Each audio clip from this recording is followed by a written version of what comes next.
we're back. Hello, welcome. It's another numbered episode of Thom and Joe.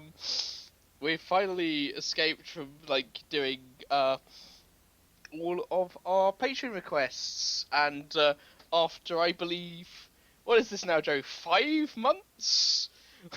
I think so. 5 months. We are now back in back onto numbered episodes. I'm Yep. Tom. I'm Joe. And what do And we? Yeah, this maybe. We. To be honest, I'm not sure this was worth the wait. yeah, I mean, to your credit, you took a chance on something and it Yeah, didn't work out. It fine. happens. It happens. It happens. It's absolutely. I mean, let's be fair. We've been doing this many episodes. This is the first time I think we have come across something that we both actively dislike, which is quite impressive. You should hate Advent Children, but whatever. It's fine. So what we are talking about today is the 2015 anime series Aoharu X Machinegun, also known obviously in the original Japanese as Aoharu X Kikan. Oh god, Kikanju, which is I assume Japanese for machine gun.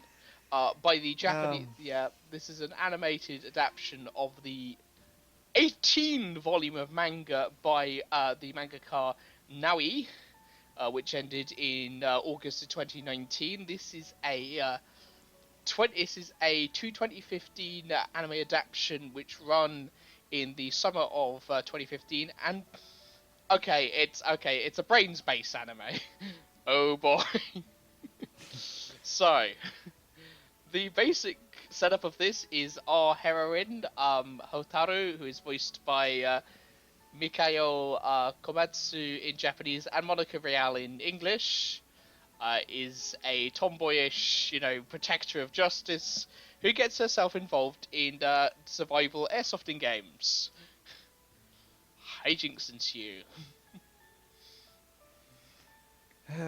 Yep. I suppose it'd be best to explain how she gets involved in it, because she is this, boyish girl with a sense of justice, and she thinks her friend, who happens to be a girl, went to a host club and was taken advantage of by the host there, but because of how the script is written, nobody can talk to each other, nobody can explain anything, so everybody gets the wrong idea about everything, and that's just kind of a sample of the writing here. The next 11 episodes, basically. Yeah. So it turns out the host club person is way into airsoft and challenges, Hotaru to a duel, and she loses, but the guy Masamune sees some, God, why do I lose words so easily? Promise in her, yeah. Promise in her, yes. And recruits her to be in his airsoft team to pay off the damage they do to the host club from their duel. So it's and it kind of goes from there. They have it's a 3-player airsoft team, and the second player, we should probably talk about him early, because he is Toru, who is a porn manga artist, and is a porn addict, and that's going to be his character for, most of it. I mean, it's not helped by the fact he is voiced by the same VA. He's voiced by the same VA in Japanese as Kirito from Sword Art Online. Yes, he's voiced by Chris Patton in English, which is Mm-hmm. There is. This is the thing that most astonished me. This has an English dub. Somebody looked at this and went, "This has an English dub." I watched half of it in the English dub because I had to get the Blu-ray for this, and so it's just I got tired of finagling it every time I turned it on. I mean, for some reason, the computer program I had didn't reload it where I had it in my settings. So, but the dub is actually pretty good. It's the same people doing the same characters. Like if you've seen Monica Rial, if you've heard Chris Ayres, that it's not far from their range, No. but they do it well. It's very Hmm. at least professional, and it's like more than the Funimation dubs of simulcast. They obviously didn't give a Yeah. crap about, where the people just sound bored making it, Yeah. which which is like rewrited, which is my next connection because the script is by uh,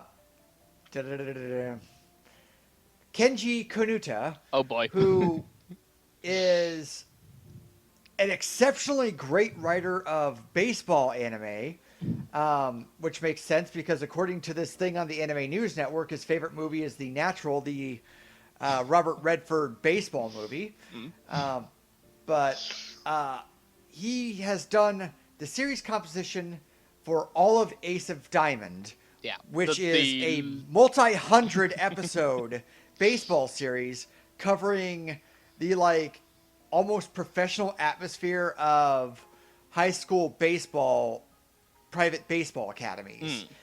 And it has literally hundreds of characters, dozens of teams, and all of this is told extremely well. I think my big issue was it's so dense that my mind needs a break, and also I don't like the main character very much, but it is extremely well told with a lot. And he also did some scripts to Major Second, which is one of the favorite series I've been watching for the past few years. It really deserves a look, even though it's a sequel to another series that was never released here, and you have a hard time of getting a hold of it these days. But Yeah. Yeah, and on the other hand, we have the director of this. So, this is a gentleman called Hideki flipping hell, Nakano. Nakano. And he is sort of a journeyman. As if we look at just going through his anime list page, he is very much a journeyman of anime. He's sort of like he's directed a few episodes here and there. He's done storyboards. Apart from like directing the series Servamp, And Sayuki Reload, which is the one that even Sayuki fans don't really talk about. Yeah, this is like, and directing one episode of Bacano. Yeah, this is like probably one of the more famous series he's done. He's also done Devil's Line. Whatever Devil's Line is. Oh, it's another. So he is like very good at doing series with pretty boys in them, by the account of this. Unfortunately, what we get is kind of a hot mess. Let's get that straight out of the way. Yeah, and I was gonna put that. I'm putting that on Kanuta, Kenji Kanuta, the writer, because most of, like, when he has done like one great series, which is Technolize. He wrote the scripts 2 episodes, so which Yoshitoshi Abe put him on Rewrited, which is again another shallow mess of a series from a writing standpoint. So when I was going through the series and like, this is all over the place. Why is it like this? I saw his name. I'm like, oh, it's you. Yeah. I mean, let's just go through the vague setup of this series. So, yeah, basically this is I think it's a semi-fictionalized version, because the airsofting I'm aware of is more. And okay, so airsofting, for those who are not in the know, airsofting is a range sort of style sport where you and another team have airsoft weapons, basically BB gun, as opposed to in the common parlance we would call BB guns, and obviously these can range from little hand pistols to replicas of machine guns. It's very big in Japan. It's been very big in Japan for decades. You know, you obviously your military otaku who go out and, you know, run around with BB guns, like the character from Evangelion, Kenzuki from Evangelion. You know, it's a major sort of it has it's you know, its fans, and obviously, you know, we're recording this in the middle of the Olympics, and you know that's obviously the guns used in a lot of the range things are sort of similar to this. Anyway, essentially this sort of takes a sort of survival game sort of format in which is a 3 versus 3 format, which the series does its best to sort of try and explain some of the concepts, but it's sort of like most of them get thrown out the window very quickly for sort of rule of cool and sort of start visually interesting stuff. And we essentially are introduced to two teams in this, which are the team run by the host, which is called Toy Gun Gun, which is run by Masamune, who is our basically the team that Hotaru gets her match. And then there is the team of Hoshishiro, which is the sort of, and it's like Hoshishiro are basically I suppose the closest to an antagonist that we have in this series. They are sort of they are the team to beat, and they are three people who used to be friends with, well, one person character who used to be friends with Masamune and his hangers on. And there are obviously in the manga there are others of the teams. We will get to the manga eventually, because boy, this is like a series I think we need to sort of talk about what the fuck happened. So yeah, we basically are introduced to the team. Hotaru obviously is our author avatar is sort of introduced to the rules of survival games. They go on a few games. They sort of we run into the rivals at Hoshishiro, and then the series ends. Yeah. Well, it's also very weird is that they recruit Otaru Tachibana, the main character, about a couple weeks away from a competition called Top Gun. Yeah, it's called that. But which is, you have to be invited through a black envelope, and I suppose they made this like this private secret event so they could put in whatever rules they wanted. Ooh. But that's some really late recruiting, and they don't do very much work to build up to it. One of my biggest annoyances, and I literally yelled at this at some points, is that Hotaru is never taught how to aim a gun ever in an airsoft competition. Like, I think there's episode 9 or thereabouts where she actually goes to a target thing and kind of learns how to aim, and then forgets because the one time she fires a perfect shot, it was an emotional moment. So it wasn't like she learned how. I think it may be worse than that, Joe. I think that may be episode 11. Okay, episode 11 of a 12-episode series.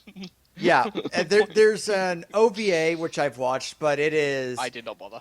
Just an extra episode of all the characters get dressed up in cosplay and fight each other.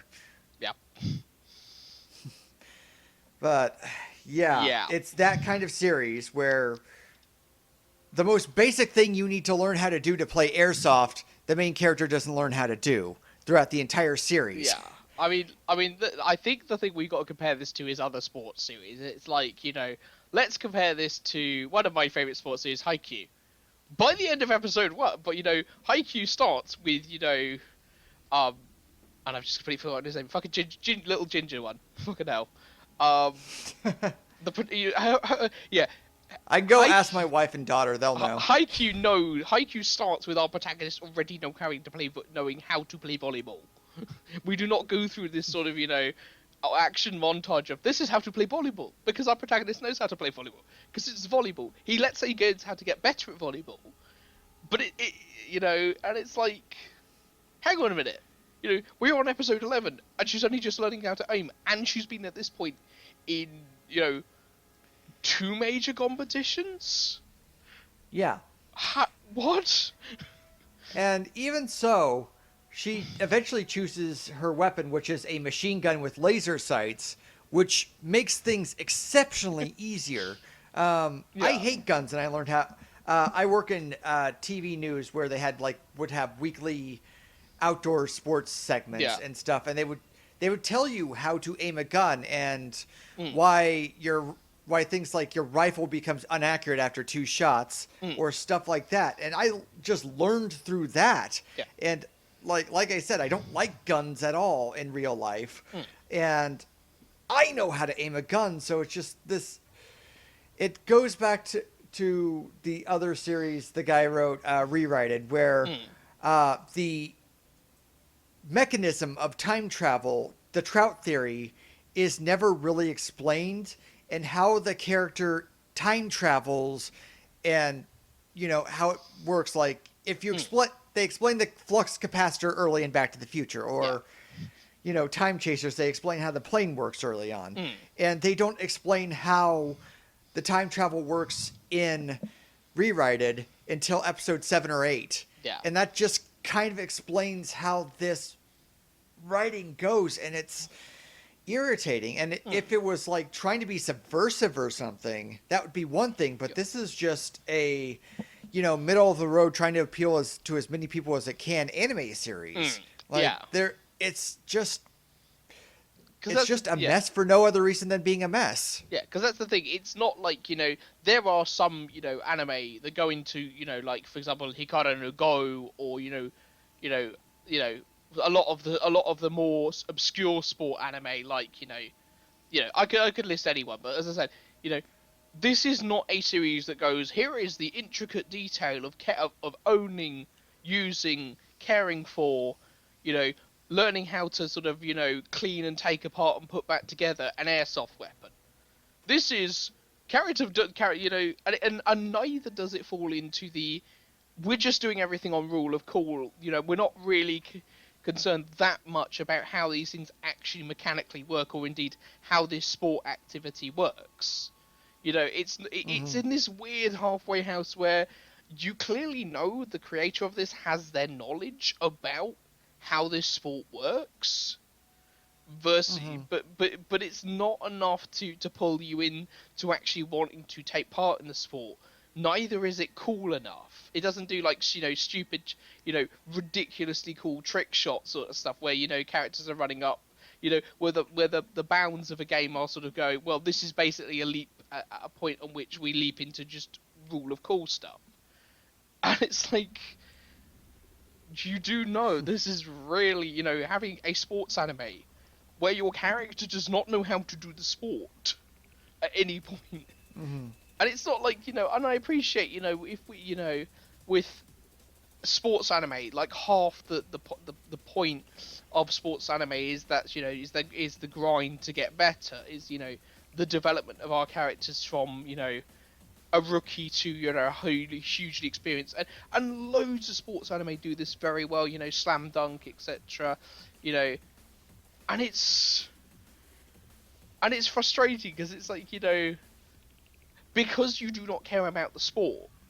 because the sport is so poorly brought to you, it's like, why should I care about this? The characters are... Okay, let's just get on with the characters, because this is like, this is where the, if the structure is a problem, the characters do not help it. No, and the way and the structure does not help the characters, and it just exacerbates the problem with it. Yeah. Where should we start? Shall we start with Hotaru? Because, fucking hell.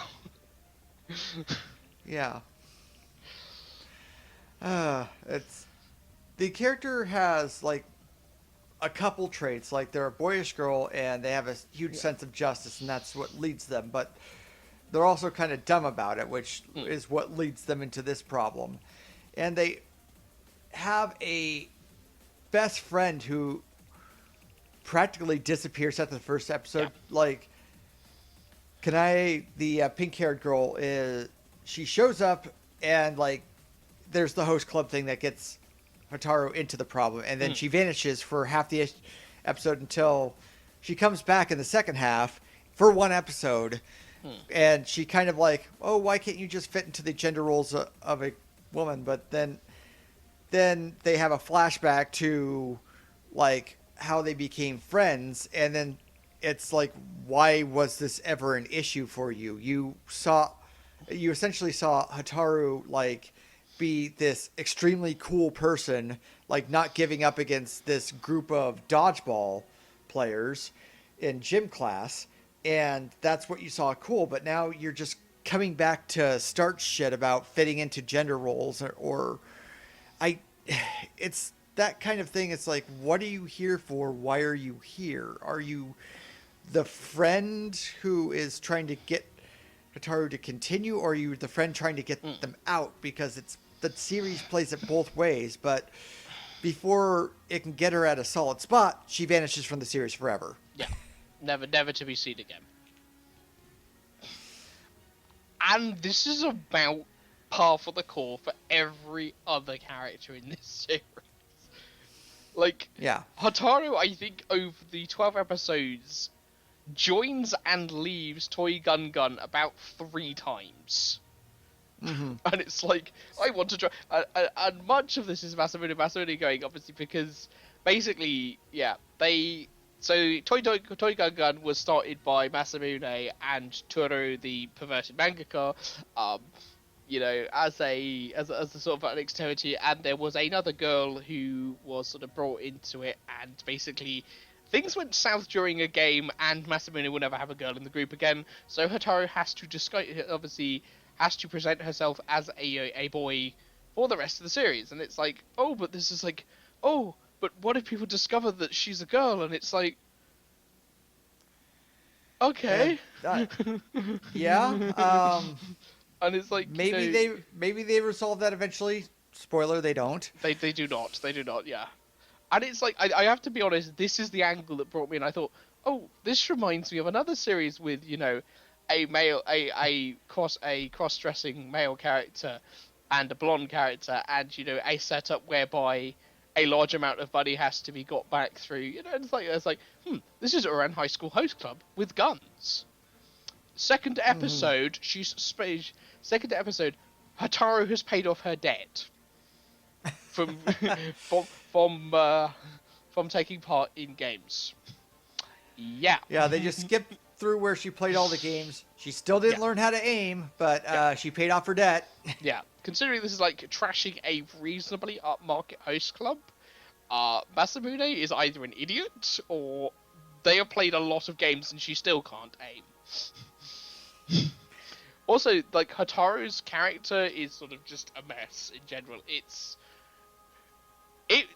something I wish the series, strangely enough, had actually leaned into. So Hataru basically gets, when the survival game gets very intense, basically gets bloodlust.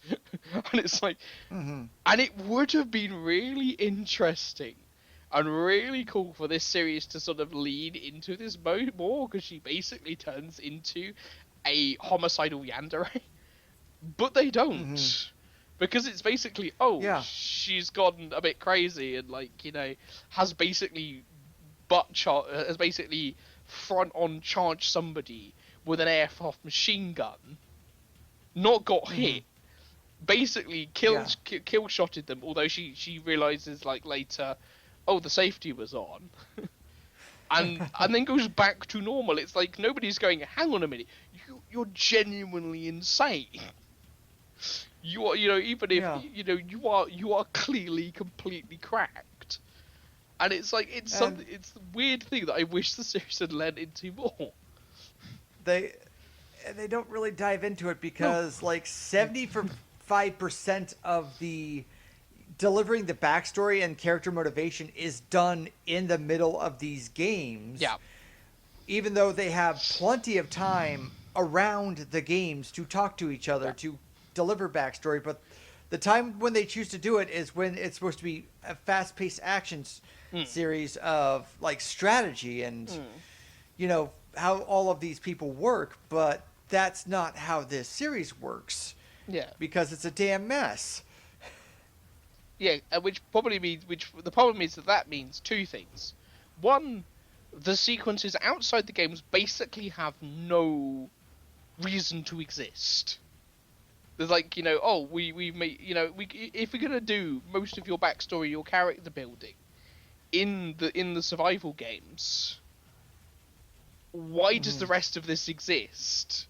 if you know, the problem is because you have the survival game sort of stuff, in which all your plot happens. The action sequences should be really, really well paced, and exciting, and basically the meat of the series gets bogged down horribly in flashbacks and character analysis, and it's like, who wrote this? Why is this built like this? Yeah. And then we get to and of course the answer, I don't know if you want to talk about it now, is like the let's manga get into this. is The manga is very long. It's Yeah. like what, 20 volumes, 18 volumes, something 18. like that. So the manga is 18 volumes. Instantly, that's 18 like, hang on a minute, what happened here? Because this is like okay. First off, I am literally looking at the Wikipedia page on this. I think me and Joe commented about this earlier. There is a fourth member of Toy Gun Gun. He appears on the cover of Volume 5 of the manga. He does not appear in this series. Yeah. And it's like, so he is he is the younger brother of one of the characters, I think. He's like a younger brother of one of the rival characters, and he is like a fourth member of Toy Gun Gun, and he is the first person on the team to find out Hotaru is a girl, which becomes a major point in the manga. He has merchandise, for the manga.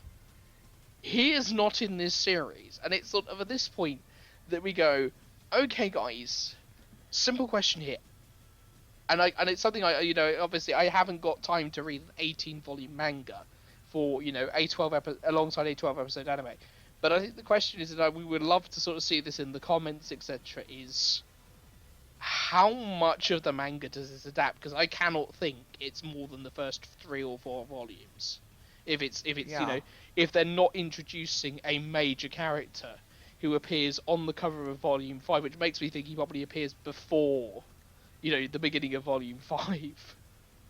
It's just like, and that I think is like the big red flag for this. It's like, okay, so if you haven't got a character that appears in Volume 5 of the manga, and this is an adaptation of an 18-volume manga, which is entirely available in English, by the way, which is doubly weird because I've never seen this in English. What the fuck happened with this? And obviously we could do, again, detective work into this, but it's like, it's not really worth it, I'm afraid. My first thought was, okay, they're doing all of this to streamline it, but this series is not streamlined at all. It basically goes back to the same conflicts over and over again and doesn't resolve them. Like, there is nothing streamlined here. It feels like the series loops on itself multiple times. Yeah, that's the problem. It's like, it's... What is with this series, I think, is the problem. It's like, it's, our 3 main characters are... Well, Masamune is frankly punchable. And it's like, I don't, say that about character often. He is punchable. He keeps going back and forth on whether he wants, Hotaru to be in the team. He's the reason she's in the team in the first place.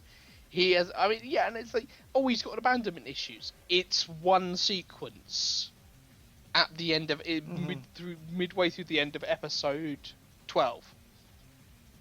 Yeah. And it's like, Nagamasa introduced me to games to give me a reason to keep living. This is never shown in the anime. It's like... Yeah. And it's like, again, Toru, I think, is actually the best... I'm going to be honest, this guy's really bad. Toru is the best character of the main 3. He's like... He has, an aim to his character. He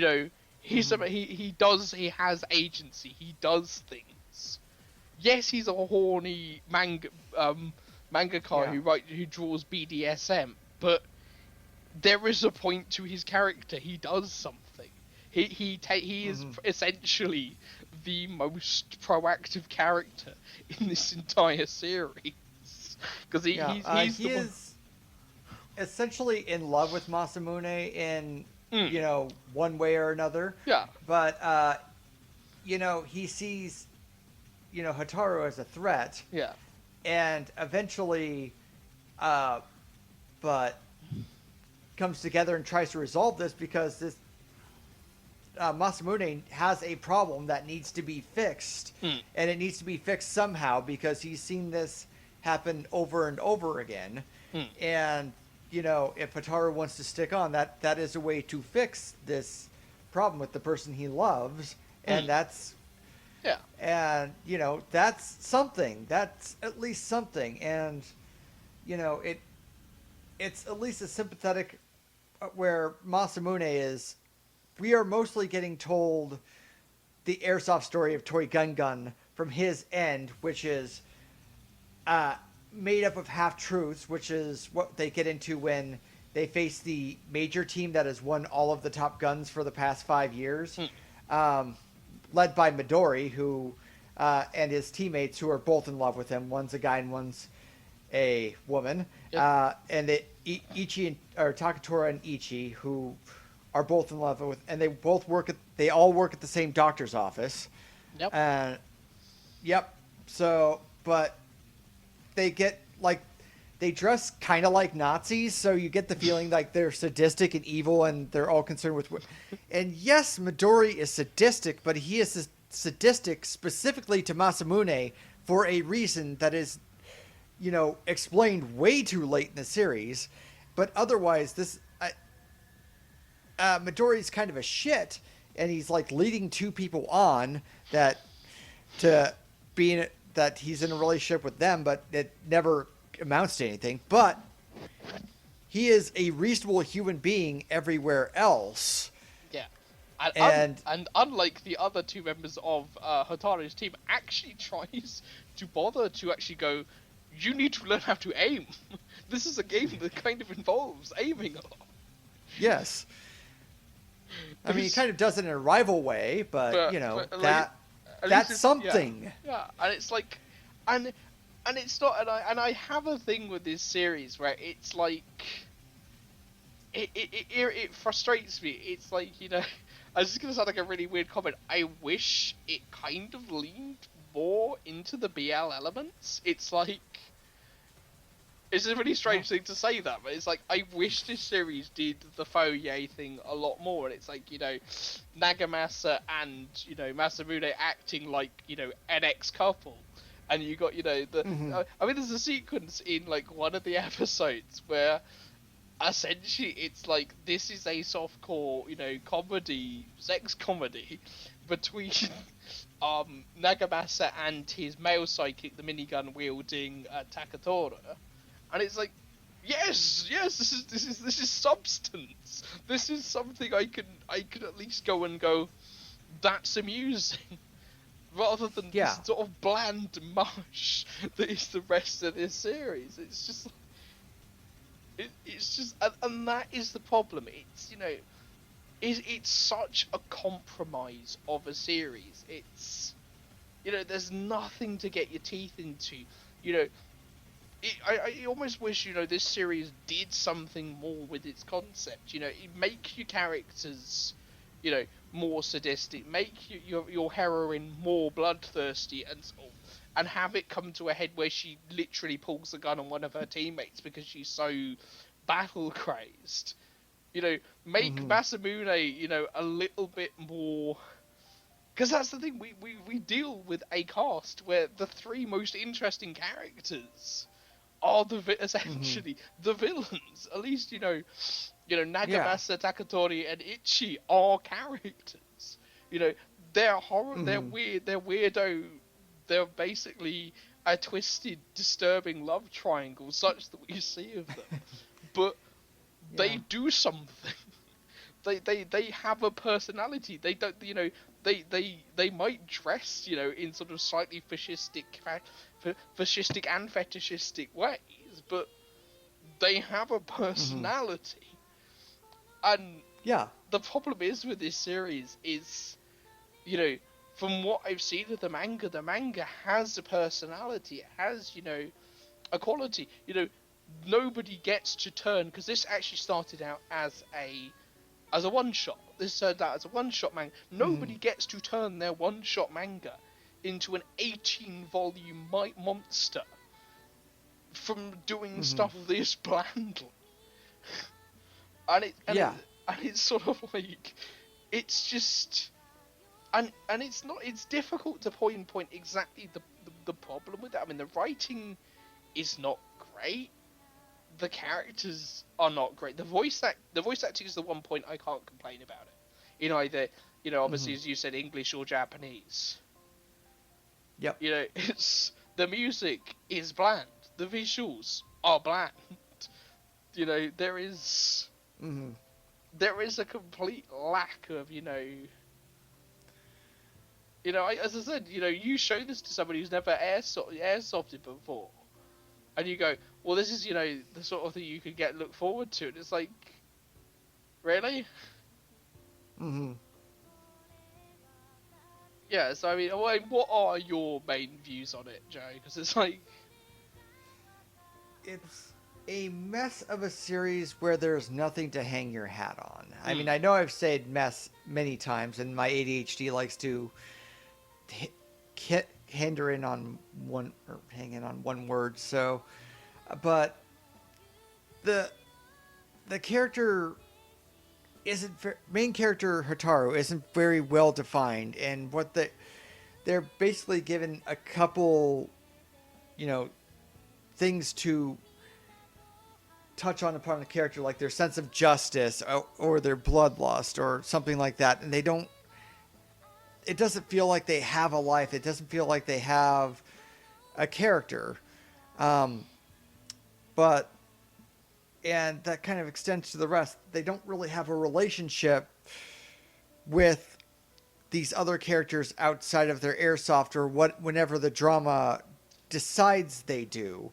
And none of the conflicts have any weight, like why Masamune can't have a woman because of this thing. But also, there was this guy that they kicked out. So it's not just a woman issue. So that immediately deletes whatever conflict you have there and just makes everything pointless, which is probably the, best word to describe this. It's pointless. You watch it and you watch the same conflicts play out a couple times and it doesn't go anywhere. It doesn't do anything. And, nothing is learned. Nothing is advanced, really. That they just feel a little better about themselves. And, while I guess that's life, that doesn't make a good series. So it's just this gigantic waste of time that sometimes looks good. And for episode 8, they randomly did a super bummer closing episode animation that probably cost them a lot of money to just essentially do nothing, even though I guess not nothing, because it's the one thing where something of consequence happened. But then there's the rest of the series where it feels like nothing has happened, nothing is learned, and nothing is moved forward. So with that, it doesn't even teach you how to play airsoft properly. What is this for? Who is this for? Why is this for? When is this for? Yeah, this is the thing. It's like, I feel almost the sort of thing, the key thing of sports anime above all other sports anime. There's 3 key tenets. 1, will it make you want to play the sport? 2, are you invested in, do you understand by the sport? 3, are you invested in what you are seeing? Do you care if the team our protagonist is in wins or loses at the end of this game? And it's like, I have to be honest with Aoharu X Machinegun. The answer to all 3 of those questions is no. No, I do not care. Which is a pity, because it's like, this is just, you know, and it's like, you know, I appreciate not every adaptation of a long running manga is always going to be. I mean, we're going to come across, as obviously as we go through this show, you know, countless sacrifices upon the altar of failure, but you know, it's disappointing to sort of go, you know, there is a promise to this series that this series never delivers on, like, once in this. Mm-hmm. This isn't a word bad. Yeah. It's bad. It's like it's formless, it's characterless. It's sort of, you know, it's mush at the end of the day. It's mush. Yeah, and if I want to point out another series that kind of does survival games better, it's Sabagebu Survival Game Club, which is a parody series. It's absolutely not perfect. It's a comedy series where a bunch of girls get into a survival game club where they take it ultra seriously, like they are in an action movie, and that works well enough. It has a lot of jokes that are extreme and go a little too far. Like the main character has bulimia, and it's played as a running joke, and that's a very bad sticking point.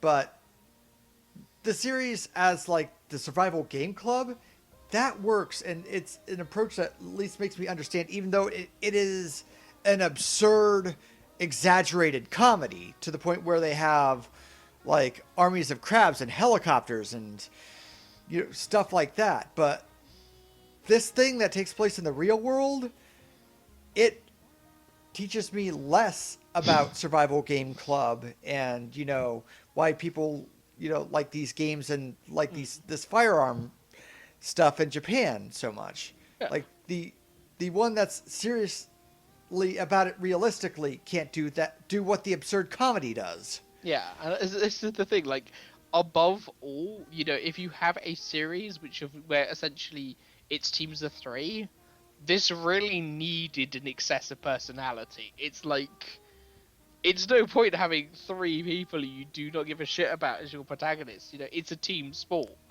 It needs to be over the top in a way. Mm-hmm.